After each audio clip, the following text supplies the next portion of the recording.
জুমার দিনের মধ্যে পার্থক্য আছে না নাই?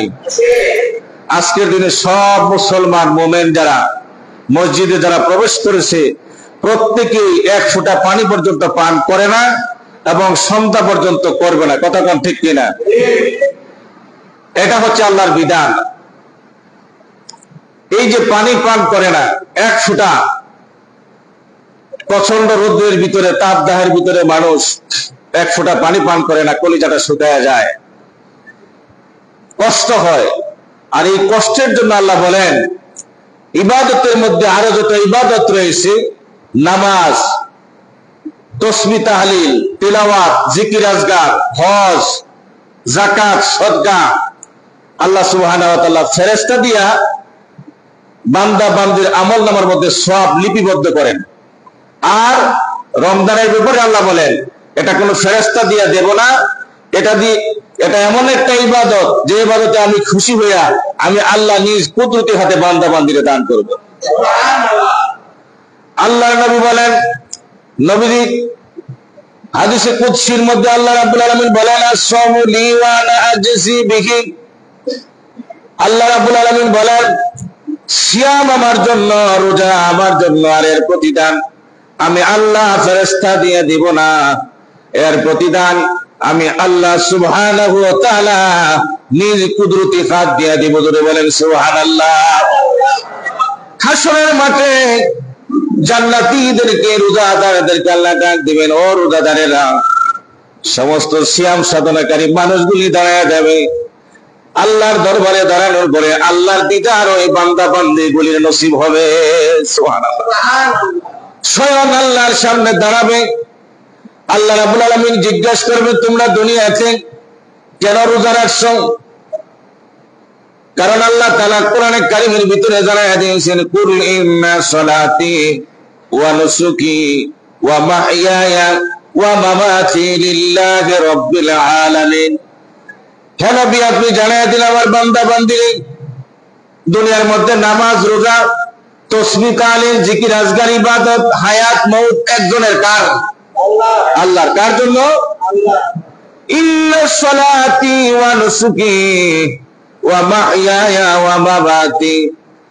আল্লাহ রাব্বুল আলামিন জানায় দেন নামাজ আমার জন্য, রোজা আমার জন্য, যত ইবাদত আছে আমার জন্য, হায়াত এবং মউত সব কিছু একজনের জন্য। তিনি কে? লিল্লাহি রাব্বিল আলামিন। রোজাদাররা বলবে আল্লাহ একমাত্র আপনাকে সন্তুষ্টি করার জন্য, একমাত্র শুধুমাত্র আপনাকে সন্তুষ্টি করার জন্য সিয়াম সাধনা করেছি। আল্লাহ ডাক দিয়া বলবেন বান্দা বান্দি আমাকে খুশি করার জন্য এত কষ্ট করেছিস, আজকে আমি তোদের দিদার নসিব করে দিলাম।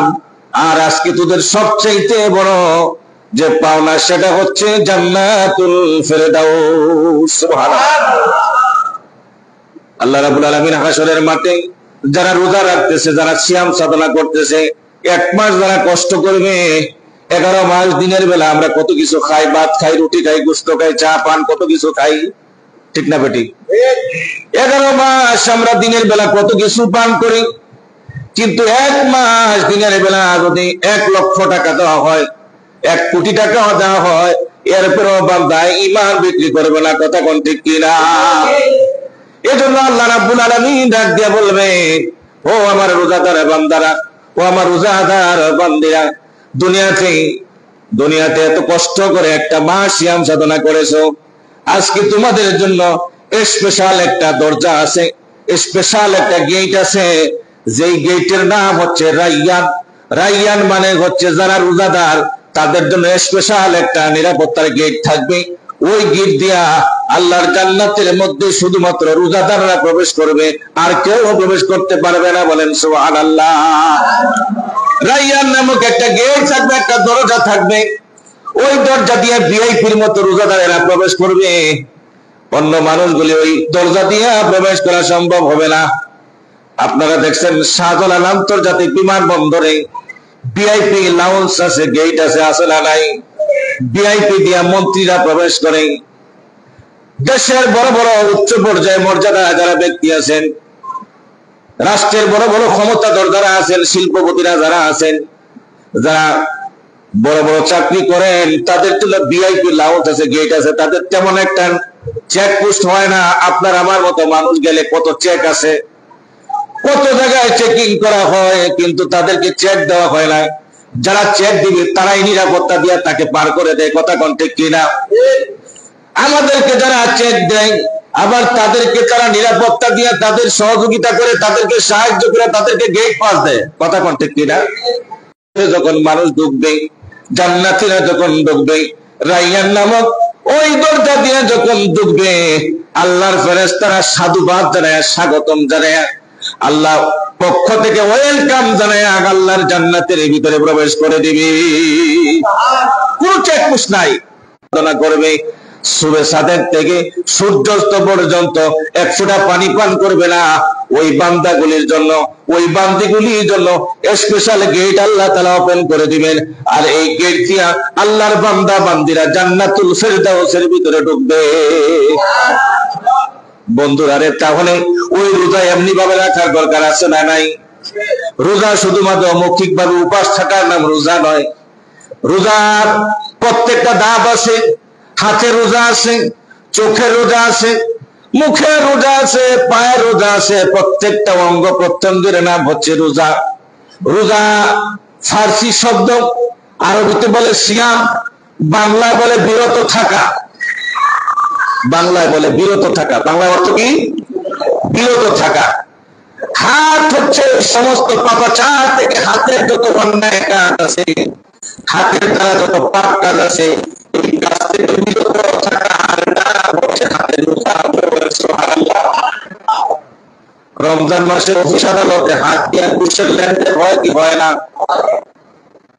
এই ঘুষের লেনদেন করলেন, আবার রোজা রাখলেন, আপনার মৌখিক রোজা হয়েছে, হাতের রোজায় আপনার হয় নাই।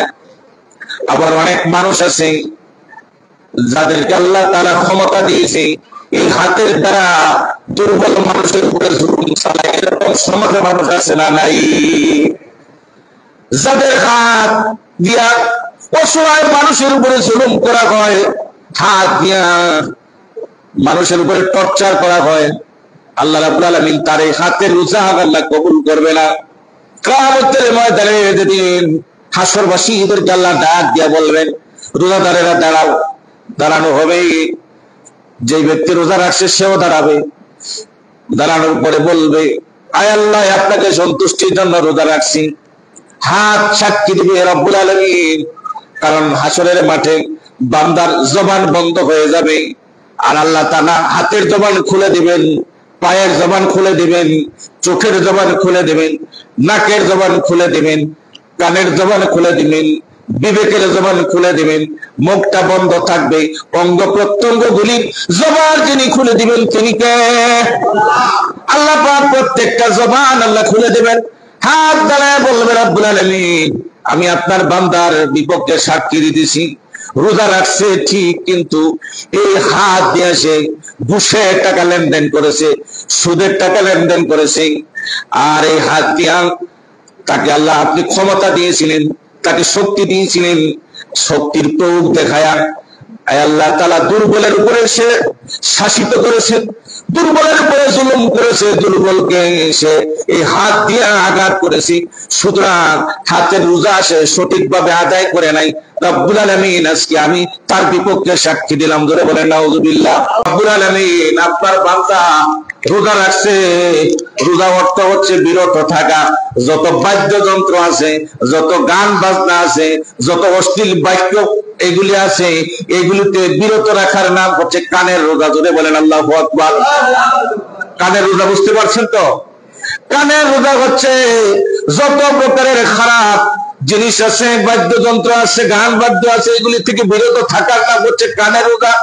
হাতের রোজা হচ্ছে সমগ্র প্রকারের হাতের অপরাধ থেকে বিরত রাখার নাম হচ্ছে হাতের রোজা। নাকের রোজা হচ্ছে যত প্রকারের খারাপ গ্রাণ আছে, বদ গ্রাণ আছে, দুর্গ্রাণ আছে, গন্ধ আছে, এগুলি থেকে বিরত রাখার নাম হচ্ছে নাকের রোজা। জবানের রোজা হচ্ছে, জিহ্বার রোজা হচ্ছে আপনি এই জিহ্বা দিয়া কাউকে রোজা অবস্থায় গালি দিতে পারবেন না। রোজা ছাড়াও গালি গালাজকে আল্লাহ তাআলা হারাম করেছেন। সুতরাং নবীজি বলেন, তোমাকে যদি রমজান মাসে কেউ গালি দেয়, কেউ যদি তোমাকে উচ্চ বাক্যে যদি তোমাকে গালি দেয়, বকা দেয়, তুমি এর উত্তরে কি বলবা? নবীজি বলেন আস-সাওমু, তুমি বলবেন তুমি রোজাদার, আমি তোমাকে গালির উত্তর দিব না, বকার উত্তর দিব না। কিন্তু রমজান শরীফে এই জিনিসটা বিকাল বেলা বেশি হয় কি হয় না?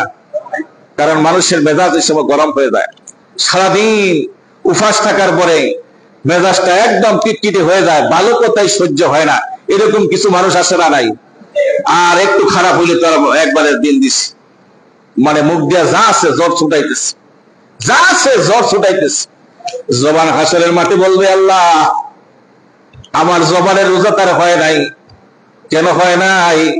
আপনি জবান দিয়েছিলেন রমজান শরীফে হেফাজত করার জন্য, জবান দিয়েছিলেন জিকির করার জন্য, জবান দিয়েছিলেন তাসবিহ তাহলিল করার জন্য, জবান দিয়েছিলেন নবীজির দরুদ পাঠ করার জন্য, জবান দিয়েছিলেন কোরআন তেলাওয়াত করার জন্য। কিন্তু এই জবান দিয়া সারাদিন উপাস থাকার পরে বিকাল বেলা এমন ভাবে মানুষকে গালি গালাজ করছে, শয়তানও তার কাছে হার বানাইছে। এরকম সমাজে ব্যক্তি আছে না নাই? কথা কোনটাকে আছে না নাই? তাহলে তার জবানের রোজা আদায় হবে না। জবানটাকে বিরত রাখার নাম হচ্ছে জবানের রোজা। কারণ রোজা ফার্সি শব্দ, সিয়াম আরবি শব্দ, বিরত থাকা নাম হচ্ছে বাংলা। কথা কোন ঠিক কিনা? রোজার বাংলা অর্থ হচ্ছে বিরত। সকলে বলেন বিরত থাকা। প্রত্যেকটা জিনিস থেকে আপনাকে বিরত থাকতে হবে।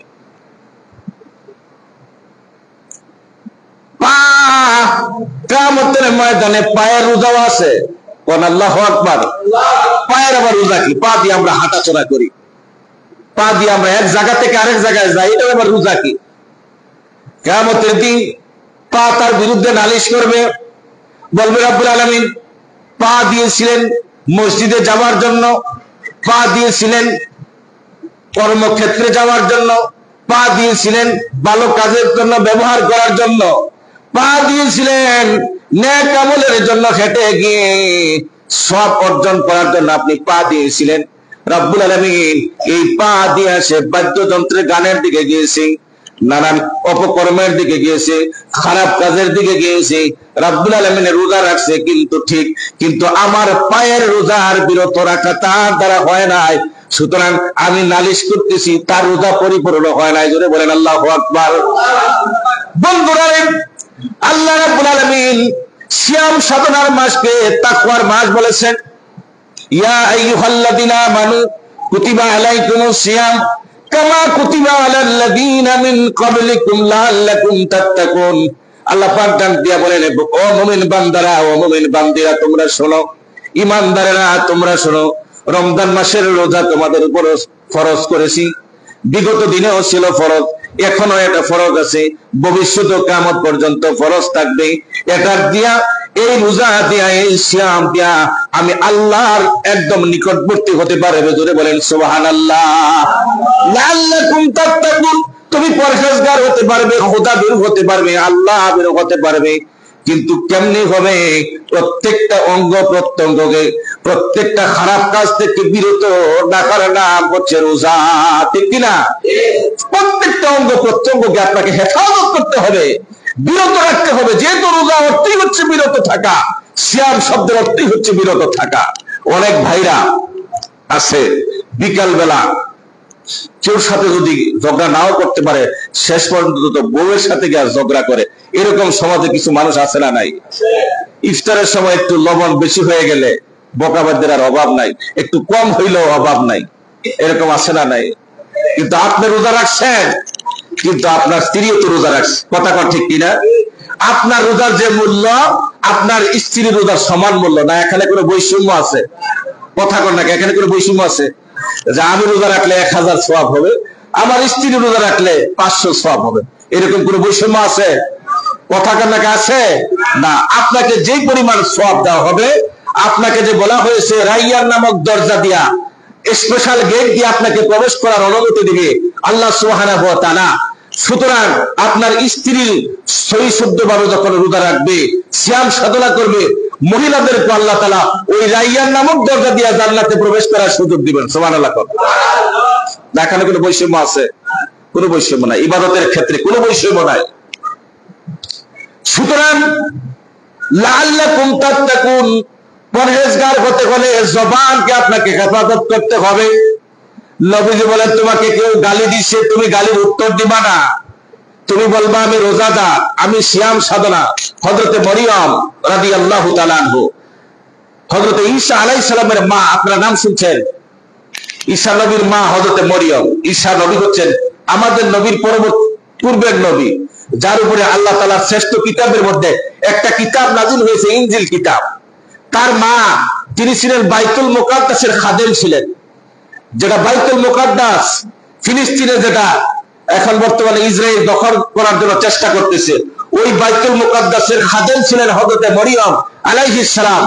তিনি যখন ওই খাদেম অবস্থায় ওই মসজিদ যখন তিনি পরিষ্কার পরিচ্ছন্ন করতেন, তার বিবাহ হয় নাই, শাদী হয় নাই, আল্লাহ পাক অলৌকিক ভাবে তাকে আল্লাহ তাআলা সন্তান তার গর্ভে দিয়ে দিলেন। যদি বলেন সুবহানাল্লাহ, অলৌকিক ভাবে। জাতি বুঝতে পারলো যে মরিয়ম কোন আকাম করছে, জোরে কোন নাউজুবিল্লাহ। এটা স্বাভাবিক, সাধারণ মানুষ বোঝার কথা না, কারণ একটা যুবতী মহিলা মসজিদে তিনি একা থাকেন রাতের বেলা, আর কিছুদিন পরে যখন তিনি গর্ভ হয়ে গেছেন, কিছু মানুষ বুঝতে পারলো না, যারা আল্লাহ ওয়ালা, যারা আল্লাহকে বিশ্বাস করে, মরিয়মকে যারা বিশ্বাস করে, সংখ্যায় কিছু মানুষ তারা শুধু বিশ্বাস করলো, বেশিরভাগ মানুষই মরিয়মকে আপনার বকাঝকা করে মসজিদ থেকে বের করে দিল, যে তুমি অবৈধ কাজ করছো, তোমার সন্তান এটা নাফরমান, দূরে কর নাউজুবিল্লাহ। কিন্তু তার গর্ভে যে সন্তান, তিনি হচ্ছেন আল্লাহর পয়গম্বর, তিনি হচ্ছেন নবী, দূরে কর আল্লাহু আকবার। আমি সংক্ষেপে বলছি, হযরতে মরিয়ম আলাইহিস সালাম তিনি যখন গর্ভধারণ করলেন, তার গর্ভে যখন হযরতে ঈসা আলাইহিস সালাম, তার ঘরে একজন নবী, কিন্তু তার গর্ভের ভিতরে একজন নবী। ওই নবী যখন গর্ভে আসলো, এলাকার মানুষ তাকে দূর দূর করে দূরে বের করে দিল, তিনি নির্জন জঙ্গলে চলে গেলেন। সেই জায়গার মধ্যে তার অনেকদিন যাওয়ার পরে ওই সন্তান ভূমিষ্ঠ হলো। সন্তান ভূমিষ্ঠ হওয়ার পরে আল্লাহ পাক ডাক দিয়ে বলেন, মরিয়ম তুমি যাও, জাতির সামনে যাও, যায়া তুমি তোমার পরিচয় তুলে ধরো, যায়া বলো আমি কোনো খারাপ কাজ করি না, আমি কোনো নাফরমানি কাজ করি না, কারণ আমার সন্তান এটা আল্লাহর পক্ষ থেকে। জোরে বলেন সুবহানাল্লাহ। আমার যে সন্তান, এটা দুনিয়ার সাধারণ মানুষের মতো সন্তান নয়, এটা একটা নবী। আর তোমাকে মানুষ গালি দেবে, বকা দেবে, বলবে তুমি অবৈধ সন্তান নিয়ে এসেছো, জারদ সন্তান নিয়ে এসেছো, তুমি মুখ খুলবে না, তুমি ওই গালি বকা গুলো সহ্য করে তুমি বলবে আমি রোজাদার, আমি তোমাদের গালি জবাব দেব না। জোরে জোরে বলেন সুবহানাল্লাহ। সত্যি হযরতে মরিয়ম আলাইহিস সালাম, ছোট্ট শিশু হযরতে ঈসা নবীকে যখন তিনি নিয়ে গেলেন, জাতি আবার দেখতে হলো তার কুলের মধ্যে একটা সন্তান, তারা গালি দিতে শুরু করলো, মরিয়ম তোমার উপরে লানাত, তোমার উপরে গজব, এই সেই নানান ধরনের, কারণ তুমি এমন খারাপ করছো, তোমার পরিবার তো এত ভালো পরিবার, নবীর পরিবার, একটা ভালো পরিবার, শরীর পরিবার, এই পরিবারের মেয়ে হয়ে তুমি এমন কাজ করতে পারো না। তারা এইভাবে গালি বকা দিতে শুরু করলো। তিনি বললেন যে আমাকে তোমরা গালি দিও না, বকা দিও না, তোমাদের বকার জবাব আমি দিব না, আমি রোজাদার, কিন্তু আমাকে প্রশ্ন না করে এই কুলের সন্তানকে প্রশ্ন করো, সেই জবাব দিয়ে দিবে। ধরে বলেন সুবহানাল্লাহ। ছোট্ট শিশু, কুলে মাত্র কয়েকদিন হয়েছে, জন্মগ্রহণ করছে, তার মুখ দিয়ে কি কথা কওয়া সম্ভব না, কিন্তু যিনি কথা বলায় দিবেন তিনি কে? ধরে বলেন তিনি কে? হযরতে মরিয়ম তিনি বললেন, ও দুনিয়ার মানুষ তোমরা শোনো, ও জাতি আমার তোমরা গালি দিও না, বকা দিও না, আমি কোন প্রকারের খারাপ কাজ করি নাই, আমি কোন ধরনের অন্যায় করি নাই, জুলুম করি নাই, কারণ এটা আল্লাহ পাকের পক্ষ থেকে আমাকে পরীক্ষা করা হচ্ছে। আমার এই সন্তান দুনিয়ার কোন সাধারণ সন্তান নয়, এটা কোন জারদ সন্তান নয়, অবৈধ সন্তান নয়, এই সন্তান স্বয়ং আল্লাহর পক্ষ থেকে এসেছে। সুবহানাল্লাহ। সুতরাং আমাকে প্রশ্ন করো না, এই শিশুকে তোমরা প্রশ্ন করো, এই শিশু তোমাদের প্রশ্নের জবাব দিয়ে দিবে। আল্লাহু আকবার। মানুষ হাসে, দেখো সে কত বড় পাগল, এক তো করছে খারাপ কাজ, আবার অবুঝ কথা বলে। ছোট্ট শিশু, মাত্র কয়েকদিন হয়েছে জন্মগ্রহণ করছে, তাকে আমরা প্রশ্ন করবো যে তার পিতাকে, তার পরিচয় কি? তখন জাতি প্রশ্ন করলো, কেউ কেউ বললো প্রশ্ন করতে অসুবিধা কি, আমরা করে দেখি না। সে যদি জবাব দেয় তাহলে তো বুঝবো ভালো, যদি জবাব না দিতে পারে তাহলে মরিয়ম মিথ্যুক। সত্যি জাতি প্রশ্ন করলো, হে শিশু সন্তান, তুমি পরিচয় কি? তুমি কোথা থেকে এসেছো? তোমার পরিচয় কি? তোমার নাম কি? তিনি বললেন, আমার নাম আব্দুল্লাহ, আমি স্বয়ং আল্লাহর পক্ষ থেকে আমার মায়ের গর্ভে জন্মগ্রহণ করেছি। সুবহানাল্লাহ। মরিয়ম জবাব দিলেন না, গালিগালাজ করলেন। জাতি অনেক ধরনের গালিগালাজ করলো, অনেক ধরনের অত্যাচার করলো, টর্চার করলো, অনেক ধরনের মন্দ বাক্য বললো, কিন্তু হযরতে মরিয়ম আল্লাহ রাব্বুল আলামিন শিখায় দিলেন, মরিয়ম রে, জাতি তোমাকে গালিগালাজ করবে, তোমাকে আক্রমণ করবে, বিশুদ্ধ কথাবার্তা বলবে, মরিয়ম তুমি জবাব দিবা না, তুমি একমাত্র বলবা না সওমি, আমি রোজাদার, আমি তোমাদের কথার জবাব দিব না, কারণ আমি আজকে রোজা রাখছি, ইফতারের আগ পর্যন্ত আমি তোমাদের সাথে কথা বলবো না। সুবহানাল্লাহ। এমনি ভাবে আল্লাহর নবী বলেন, নবীজিকে প্রশ্ন করা হয়েছে, ইয়া রাসূলুল্লাহ, ইয়া হাবিবাল্লাহ, আমি রোজা রাখলাম, আমাকে যদি কোনো বান্দা যদি বকা দেয়, গালি দেয়, ইয়া রাসূলুল্লাহ আমি কি করব? জবাব দেব কিনা, এর উত্তর দেব কিনা? আল্লাহর নবী বলেন, না না, তুমি বলবে আনা সাইমি, আনা সাইমি, আমি রোজাদার, আমি রোজাদার, তুমি যতই গালমন্দ করো না কেন, আমি তোমার গালমন্দের জবাব দেব না। এটাই হচ্ছে জবানের রোজা। জোরে জোরে বলেন সুবহানাল্লাহ। তাহলে প্রত্যেকটা অঙ্গে প্রত্যঙ্গে রোজা আছে না নাই? চোখ কিয়ামতের ময়দানে, যেই চোখ দিয়ে আমরা দৃষ্টি শক্তি পাই, যেই চোখ দিয়ে আমরা জাতি দেখতে পাই, পৃথিবী দেখতে পাই, চোখটা বন্ধ করলে পৃথিবী কিছুই দেখা যায় না, শুধু অন্ধকার। কথা কোন ঠিক কিনা? জোরে কোন না, ঠিক কিনা? দুটা চোখ বন্ধ করলে কিছু দেখা যায়? এই আলো দেখা যাবে, এই ফ্যান দেখা যাবে, এই ঘড়ি দেখা যাবে? কিছুই দেখা যাবে না। দুটা চোখ আপনি বন্ধ করে একবার টেস্ট করে দেখেন, পৃথিবীর কিছুই দেখা যাবে না। কিয়ামতের ময়দানে, মুসিবতের দিনে চোখ আপনার বিরুদ্ধে নালিশ করবে, দাঁড়ায় যাবে। রব্বুল আলামিন আপনার বান্দা, আপনার বান্দি সারাদিন রোজা রাখছে, সিয়াম সাধনা করেছে, কিন্তু এই চোখ দিয়া মোবাইলের ভিতরে অশ্লীল ছবিগুলি দেখছে, এরকম যুবক সমাজে আছে না নাই?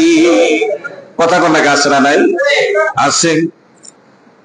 রোজা রাখছে, সারাদিন উপবাস করতেছে, সিয়াম সাধনা করতেছে, সুবহ সাদেক থেকে মাগরিব পর্যন্ত উপবাস থাকতেছে, কষ্ট করতেছে, নামাজও পড়তেছে, তারাবির নামাজও পড়তেছে, কিন্তু হাতের মধ্যে একটা হাতিয়ার আছে, এই হাতিয়ারের ভিতরে সারাদিন টিপ টিপ করে রোজাও রাখছে, আর যত অবৈধ ছবি এগুলিও দেখে। এরকম সমাজে যুবক আছে না নাই? আল্লাহ রাব্বুল আলামিন কিয়ামতের ময়দানে, মুসিবতের দিনে ওই জাতিকে দাঁড় করাবে, তারা দাঁড়ায় বলবে, রব্বুল আলামিন আমি আমার ব্যক্তি সম্পর্কে বলতে চাই, সারাদিন উপবাস থাকছে, সারাদিন সিয়াম সাধনা করেছে, সারাদিন রোজা রাখছে, ঠিক আছে, কিন্তু রব্বুল আলামিন আমি চোখ দিয়ে সে সঠিক বিরত থাকা হয় নাই, কারণ রোজা শব্দের অর্থই হচ্ছে বিরত থাকা। মনে আছে তো? রোজা অর্থ কি? বিরত থাকা। বাংলায় অর্থ হচ্ছে বিরত থাকা, আরবিতে হচ্ছে সিয়াম, ফার্সিতে হচ্ছে রোজা। রব্বুল আলামিন বলবেন, তুমি তোমার ব্যক্তি সম্পর্কে বলো, চোখের জবান খুলে দেওয়া হবে। চোখ বলবে, রব্বুল আলামিন আপনার বান্দা, আপনার বান্দি সারাদিন সিয়াম সাধনা করেছে, কিন্তু মোবাইলের এই হাতিয়ার পায়া যত ধরনের খারাপ ছবি আছে, এই খারাপ ছবিগুলি সে চোখ দিয়া দেখছে, আর তার মনের স্বাদ মিটাইছে, সুতরাং তার এই চোখের রোজা সঠিকভাবে আদায় হয় না, এই জন্য তার বিরুদ্ধে আমি নালিশ করলাম। জোরে বলেন নাউজুবিল্লাহ। কান বলবে, রব্বুল আলামিন বাদ্যযন্ত্রের গানগুলি সে শ্রবণ করেছে। চোখ বলবে, রব্বুল আলামিন এই চোখ দিয়ে রোজা রাখা অবস্থায় খারাপ কাজ করছে। জিহ্বা বলবে, রব্বুল আলামিন রোজা রাখা অবস্থায় মানুষকে গালিগালাজ করছে, খারাপ বাক্য ব্যবহার করছে, নানান ধরনের অশ্লীল কথাবার্তা বলছে। এজন্য জিহ্বার রোজা আছে না নাই? কানের রোজা আছে না নাই? চোখের রোজা আছে না নাই? পায়ের রোজা আছে না নাই? হাতের রোজা আছে না নাই? প্রত্যেকটা অঙ্গ প্রত্যঙ্গ সব দিক থেকে খারাপ কাজ থেকে বিরত না করে না বসে, লাআল্লাকুম তাত্তাকুন। করে বলেন সুবহানাল্লাহ। এই জন্য আল্লাহ বলেন, লাআল্লাকুম তাত্তাকুন, তুমি পরহেজগার হতে পারবে, লাআল্লাকুম তাত্তাকুন, তুমি আল্লাহ বের হতে পারবে, খোদা বের হতে পারবে, আল্লাহর একান্ত লাভ করতে পারবে। যখন তুমি ইফতারের সময় দোয়া করবে, এই তাকওয়াবান হয়ে যখন সর্বদিক দিয়ে বিরত রাখার পরে তুমি যখন বান্দা হাত তুলে দোয়া করবে, ইফতারের সময় যখন তোমার প্লেট সামনে নিয়ে তোমার খাবার সামনে নিয়ে যখন দোয়া করবে, আমি আমার জাতের কসম খেয়ে বলি, আমি আমার ইজ্জতের কসম খেয়ে বলি, আমি আমার আরশের কসম খেয়ে বলি, আমি ওই বান্দা ওই বান্দি দোয়া করতে দেরি হবে, আমি মাফ করতে দেরি হবে না। বন্ধুরা রে, ইফতারের সময় দোয়া কবুল হয়, কারণ আল্লাহ রাব্বুল আলামিন বান্দাগুলিরে মাফ করে দেন, বান্দিগুলিরে মাফ করে দেন। কেমন ভাবে আল্লাহ মাফ করেন? আল্লাহ বলেন ইয়াগফিরু লাকুম যুনুবাকুম ওয়াল্লাহু গফুরুর রহিম। তোমার জীবনের যতগুলি গুনাহ আছে, যতগুলি অপরাধ আছে, ইফতারের সামনে নিয়ে যখন আমি আল্লাহর কাছে যখন তুমি মাফ চাও, তুমি সারাদিন উপবাস থাকার পরে, সুবহ সাদেক থেকে সূর্যাস্ত পর্যন্ত সবকিছু থেকে বিরত থাকার পরে তুমি যখন ইফতার সামনে নিয়া, তোমার খাবার সামনে নিয়া, তোমার শরবত সামনে নিয়া, তোমার পানি সামনে নিয়া, তোমার জুস সামনে নিয়া, তোমার কলিজা শুকনা অবস্থায় তোমার দাউ দাউ করে ভিতরে পানির পিপাসা জ্বলছে, এরপর পানি পান করো না, দোয়া চায় যখন আমার কাছে মাফ চাও, আমি বান্দা, আমি আমার ফেরেশতাদেরকে বলি, আমার ইজ্জতের কসম, আমার জাতের কসম, আমি আমার ব্যক্তির কসম খেয়ে বলছি, আমি আমার ওই বান্দাগুলির জীবনের সব গুনাহ মাফ করে দিলাম। আমরা ক্ষমা চাই কি চাই না? জোরে বলেন, চাই কি চাই না? শাহরু রমাদান আল্লাযী উনজিলা ফীহিল কুরআন হুদাল লিন-নাস ওয়া বায়িনাতিম মিনাল হুদা ওয়াল ফুরকান। আল্লাহ রাব্বুল আলামিন এই রমজানে কোরআন নাযিল করার কারণে আল্লাহ এই মাসটাকে দাম বাড়ায় দিয়েছেন, কথা কোন ঠিক কিনা? তাহলে এই কোরআনের সাথে সম্পর্ক করার দরকার আছে না নাই? কোরআন যারা পড়তে পারেন পড়বেন, যারা পড়তে পারেন না চেষ্টা করবেন, যারা কিছুই পারেন না কমপক্ষে চেষ্টা করে যদি আপনি যদি রমজান মাসটা কাটাইতে পারেন, আপনার যদি মৃত্যু হয়, কোরআনের ছাত্র বানায় আল্লাহ রাব্বুল আলামিন জান্নাতের ভিতরে আপনাকে দাখিল করে দিবে। সুবহানাল্লাহ। আল্লাহ রাব্বুল আলামিন আমাদেরকে তৌফিক দান করুন, সকলে বলে আমিন।